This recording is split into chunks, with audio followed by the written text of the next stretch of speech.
This is the TrimUI brick hammer and it's one of my favourite handhelds to take with me when I'm on the go. However, the stock firmware is not the most exciting, so let's have a look at what other options are available. Okay, before we get started, we're obviously going to need some equipment. So first up, you're going to need the device itself, the TrimUI brick hammer. I recommend this gorgeous green colour. It's the nicest looking one, in my opinion, which is correct. Next up, you're going to need a MicroSD card. Now for this, I'm using a Kexin 64GB MicroSD card. These are on the cheaper end. They work fine. You don't want to go too cheap because you can have SD card failures. If you're absolutely loaded, then I recommend either a Samsung or a SanDisk. But for this, I'm just using these good old Kexin ones. This came as a 3-pack for about £35–40, I think it was. And then finally, you're going to need a way to connect our SD card to our PC to transfer the files over. So I'm using this UGreen adapter.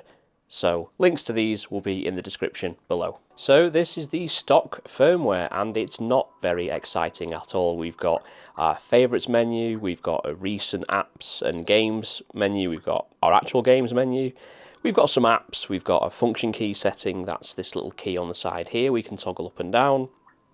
Moonlight for PC streaming, a media player, USB storage mode and an SD card formatter.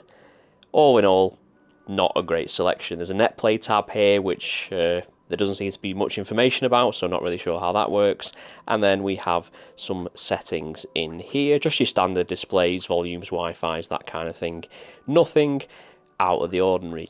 Now let's have a look at what other options we have available. So the main two custom firmwares I'll be showcasing in this video is, firstly, we're going to look at NextUI. So all you need to do is go to the link, this will be in the description, and then there are 3 different versions. You want either all or base. So all is basically a combination of base and extras, and if you just want the base, it just has fewer emulators, fewer tools. I advise, if this is something that you want to tinker with, just go for all. I'll be using all. So then all you need to do is we'll click that to download. So now we're in our downloads folder. And then all we need to do is extract the folder.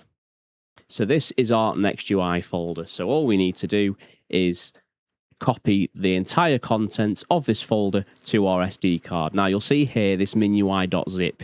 You do not need to unzip this file. It must still be zipped. If you've got some ROMs ready to put on the system already, you can just click into here and then drag and drop them into the folder as necessary. I've already got some ROMs that I had earlier, so I'm just going to go through and then drop them all in, and then the entire contents of this folder must exist on the root.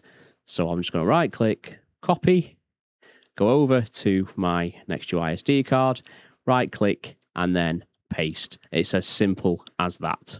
Okay, so once that's copied over to the SD card, safely eject the SD card and then just pop it into the bottom of the TrimUI brick hammer. And then when you boot it, it's just going to install itself automatically. Now I've already done that, so I'm just going to jump ahead to our main screen. For those of you familiar with MinUI, a lot of this might seem familiar to you. So we've got all our systems there. If we go into tools, we've got, this is basically our settings, so you can analyze your battery, you can customize the boot logo. There's some really cool options in here. I'll just load this up. So we've got some classic Ataris, we've got, I know there's some, there is some actual MinUI ones, there's some Game Boy ones, there's loads of Game Boy ones, like Donkey Kong specific ones. There's some PlayStation ones somewhere. There it is. We've also got some custom NextUI ones. So this is the one I tend to use when I'm using NextUI, just as a kind of general catch-all. But if you're someone that emulates a specific system, you can really get it how you want.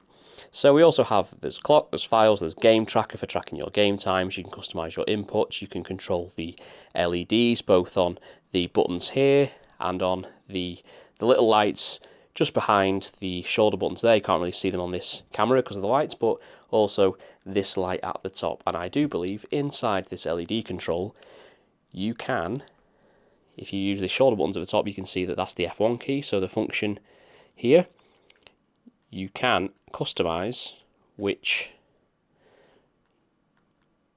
part you are editing. So you can see here, as I change it, the motion's changing there. So loads of cool customization features with NextUI. Now, one of the main other cool features of NextUI is this pack store. This is basically a little app store where we can download additional apps, whether that will be things to customize the device with. So we'll just browse.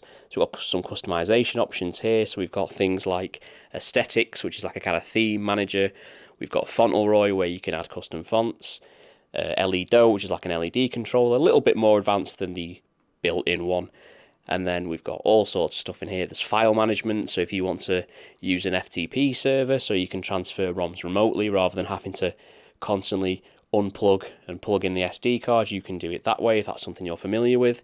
Also things like SyncThing you can install, where you can automatically back up your save data or automatically transfer it to different devices if, like myself, you have multiple handhelds and you like to just pick up and play no matter what system you're on. So there's all sorts of fantastic stuff in here. So this is NextUI. So if you're someone who's into MinUI or you want a very simple but effective system, this is the one to go for. So next up, we're going to be installing Knulli, and this is the Scarab version of Knulli. They tend to have quite funky code names. And what Knulli is it's a Linux-based custom firmware. It's actually based off Batocera, for those of you who are familiar with Linux-based emulation systems. I am a big fan of Batocera. So the main difference is whereas MinUI was kind of one size fits all, you need to make sure that you get the correct package. So whether you're booting this on an Ambenic device or a PowKiddy or any of these, then do make sure you get the correct one. Obviously, for the cases of this video, I'll be using this one here, the TrimUI brick or the brick hammer. So we're just going to download that image. It's quite a big image, it's almost 2 gig. So whilst that's downloading, we're going to need to get another app. So unlike MinUI, where we had to format the SD card to FAT32, we're going to want to actually flash the image to the SD card for Knulli. So the best way to do that is we're going to be using this tool called Balena Etcher. Nice and simple, so we're just going to download it, and then you can download it on whatever operating system you're using. Again, I'll be using Windows, but whether you're on Mac OS or Linux, then just download and install the relevant version. Now, once that's downloaded, you can either extract it, as you can see, it's an image.gz file, or the good thing about Balena Etcher is it will handle the extraction for you. So we're just going to boot up Balena Etcher. Obviously, make sure your SD card is plugged in. We're going to select Flash from File. I'm going to go to my Downloads folder, and I'm going to grab that folder. And then I'm going to select my target, which will be, as you can see there, the generic mass storage device. Obviously, make sure that the size matches the intended size of the SD card, in which case, obviously I can see there it's the E drive, which matches what I've got down here. I'm going to tick that, I'm going to select it, and then I'm going to hit flash. Now, this can take a good few minutes, so get yourself a snack, get yourself a drink, to steal some phrases from another YouTuber, and I'll see you shortly. Okay, so that took around about 10 minutes or so, and then what I had to do, so Balena Etcher will automatically eject the SD card for you. At that point, pop it into the device, and then what it will do is do the initial installation. So, having popped it back into my computer once that initial installation is done, you can see it has partitioned our SD card into 2 drives. We've got our E and our F. So our E drive is Knulli, this is the actual system, and then the F drive will be where we put our ROMs, our saves, our BIOS, whatever it might be. So just be wary. So I'm going to copy over some ROMs, and then we'll jump back over and we'll have a look at Knulli. Okay, so we've installed, we've added our ROMs, and we have Knulli. Now, first things first, it does have front-end music by default, which personally I am not a fan of, so I'm just going to press start, go to our sound settings, and I'm going to just disable that. Lovely, precious silence, except for my voice. So, if you've ever used Batocera or Emulation Station, then this layout will probably be familiar to you. This is the Artbook Next, I think it's called, theme. So, if you've used this before, this will be just, at this point, hopefully, muscle memory. So we've got our tools here, we've got a little terminal in there and a file manager. We've got some of our games, and then there's also some pre-installed games as well that come with Knulli. For example, we've got Fix It Felix. For those of you who have seen Wreck-It Ralph, you might recognise that name. There's also a Reflectron and Santalantian. That's probably as good as I'm going to get. It looks like a kind of Christmas-based side-scrolling shooter. So, probably too early to play that. You can't play Christmas games in May. So I've added some games here, so you can see that obviously the ones that have artworks are the ones that are built in, and the ones that don't have yet to be scraped. So I've just added a few systems, nothing too extreme. It also comes with some ports built in. Both this and NextUI do have Portmaster support. It's not something I use much myself, but for those of you who do, you'll be pleased to know that is an option. There's also this little Py game, which is like a Python-based game. And this is retro trivia, which is kind of like if any of you iPod Classic owners out there remember the little music trivia quiz. It just asks you questions about your game library and retro gaming as a whole. So very, very cool. Now, let's look at what we can do with this. So we've got our normal game settings. We can subscribe to our retro achievements, which I will do shortly. You can also enable or disable hardcore mode, rich presents, that kind of thing. You can customize the unlock sound if you wanted the Final Fantasy Orchestra or the Metal Gear Solid Alert, or just the classic PS3 trophy or Xbox 360 blip achievement noise. Then it's good that you can customize that. You can index new games at startup, which I advise you do. So basically, if you take this SD card out and decide to add more ROMs, then basically whenever it boots, it will automatically scan and index any new ones. There's a missing BIOS check, so you can add your BIOS files. For systems like PlayStation, they're a necessity. For things like Game Boy Advance, not sure about PC Engine, Game Boy Advance, they are not a necessity, but basically you get the nice little boot up menu, and it can also help with some compatibility issues that may arise. There's also options here for save states. Now, I play a lot of retro achievements, and I use hardcore mode, so save states are disabled for me, but you can enable them there if you want. There's different power profiles, so you can have power saver, you can have high performance. I tend to leave this just on balanced because it gives it the power if it needs it, but for the most part, a lot of the games I play, your classics, your Game Boy Advance, that kind of thing, it doesn't draw a ton of power, so it doesn't really need all that extra headroom. You've also got things like renderers, shaders, we've got decorations, like bezels and things like that, which I absolutely love. There's our fast forward feature. You can set your RetroArch hotkeys from here rather than doing it directly in RetroArch itself, which is always good because as much as I love RetroArch, that UI is horrible. We've got some controller settings. You can enable Bluetooth if you wish. Personally, I don't, because the Bluetooth radio in these devices isn't the best. I don't need to use a Bluetooth controller, and for headphones, I prefer just to use a wired headphone jack, because I've found that with these devices and Bluetooth headphones, there is a notable latency. I tend to use AirPods for my phone or my iPad, and as brilliant as they are, they do not gel well with these retro handhelds. So there's lots of UI settings. Obviously, we've got different themes built in, so we have a carbon one, so let's see what that looks like.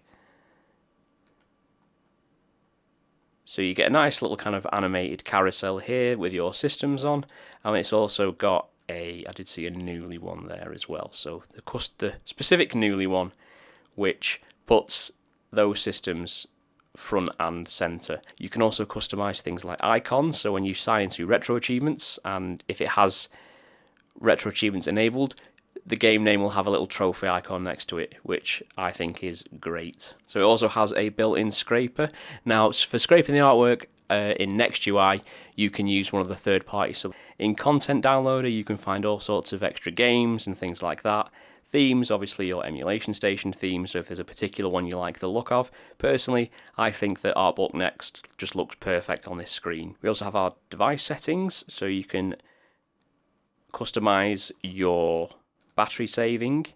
We can toggle our switch mode, so it doesn't quite have the level of customization as NextUI. So if you want to really customize using the switch, then I'd recommend maybe going for NextUI instead.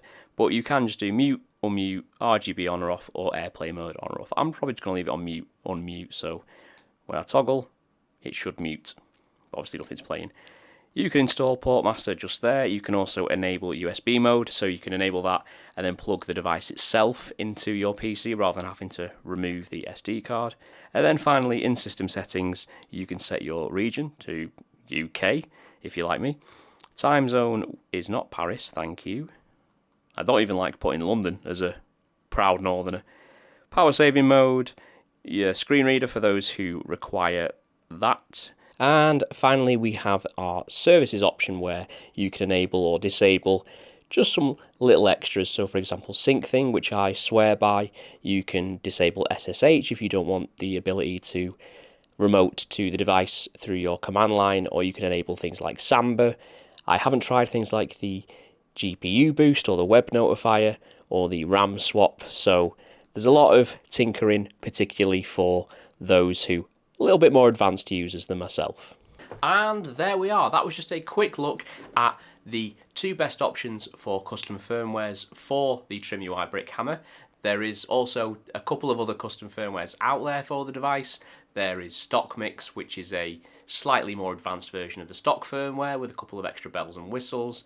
There's also forks of MuOS and Sprig UI, which, although great custom firmwares in their own right, the versions for the TrimUI brick hammer, very early in development, not really worth bothering with at this point. That's not to say I won't look at them when they're a little bit further along in development and see how they compare. Will they compete? For me personally, my favourite is Knulli, and I say that as someone who is a big emulation station fanboy. I've been using it across a multitude of devices for around a decade at this point.